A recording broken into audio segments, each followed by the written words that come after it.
Hello, bachcho. Let's read the question. The question is find the pair in which the term given in column A correctly explain the column B.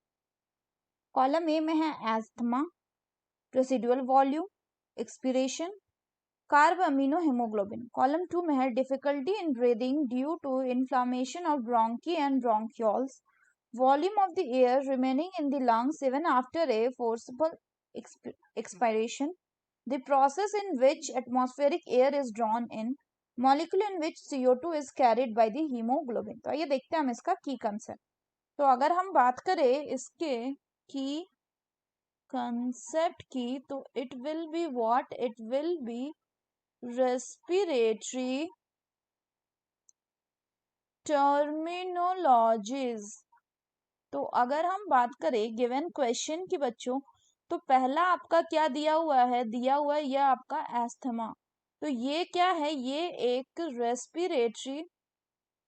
Respiratory disorder है, disorder. और इसमें क्या होता है, इसमें हमें difficulty in breathing face करना पड़ता है, डिफिकल्टी इन ब्रीदिंग यानी सांस लेने में तकलीफ होता है.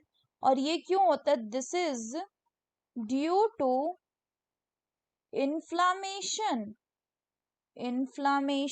Of bronchi and bronchioles.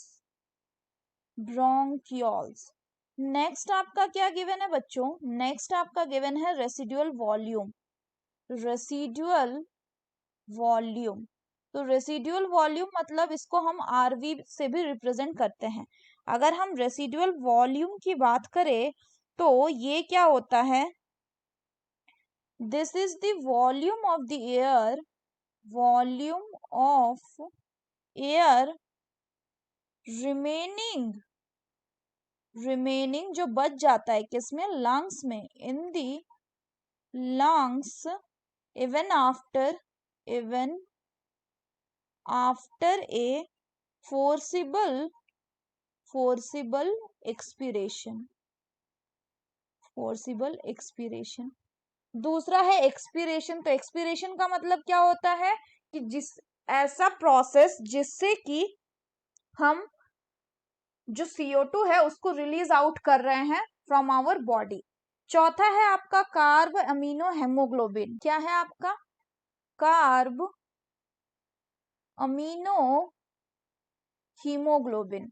तो कार्ब अमीनो हीमोग्लोबिन जो है ये इसका मतलब हो गया कि CO2 is carried by the haemoglobin. ये कब होता है, ये होता है आपका इन टिश्यू में. तो टिश्यू में जब आपका PCO2 जो है ये हाई होगा एंड यहाँ पे PO2 जो है ये लो होगा, तो इस केस में क्या होगा कि बाइंडिंग ऑफ CO2 होगा, कार्बन डाइऑक्साइड अकर्स. तो यहाँ पे क्या बनेगा, तब बनेगा ये कार्ब अमीनो हीमोग्लोबिन. तो अब अगर हम बात करें क्वेश्चन की तो हमें करेक्ट ऑप्शन बताना है. तो पहला एस्थमा जिसमें बोला कि difficulty in breathing due to inflammation of the bronchi and bronchioles, बिल्कुल सही है. रेसिडुअल वॉल्यूम में बोला है कि volume of the air remaining in the lungs even after a forcible expiration. ये किसको बोला गया, ये रेसिडुअल वॉल्यूम को बोला गया. तो ये गलत है क्योंकि रेसिडुअल वॉल्यूम क्या होता है, रेसिडुअल वॉल्यूम क्या होता है कि वॉल्यूम ऑफ द एयर जो प्रेजेंट होता है लंग्स में even after a forcible expiration, मतलब ये भी क्या है, सही है. सी में बोल रहा है एक्सपीरेशन मतलब कि the column in which atmospheric air is drawn in, जिससे हम एटमॉस्फेरिक एयर को अंदर लेते हैं. तो ये कैसा है बच्चों, ये आपका गलत हो जा रहा है, यानी कि एक्सपीरेशन नहीं होना चाहिए, यहाँ पे इंस्पिरेशन होना चाहिए. चौथे में बोल रहा है कार्ब अमीनो हीमोग्लोबिन जो है ये क्या है, ये एक मॉलिक्यूल है जिसमें CO2 जो है इसको कौन कैरी करता है, हीमोग्लोबिन.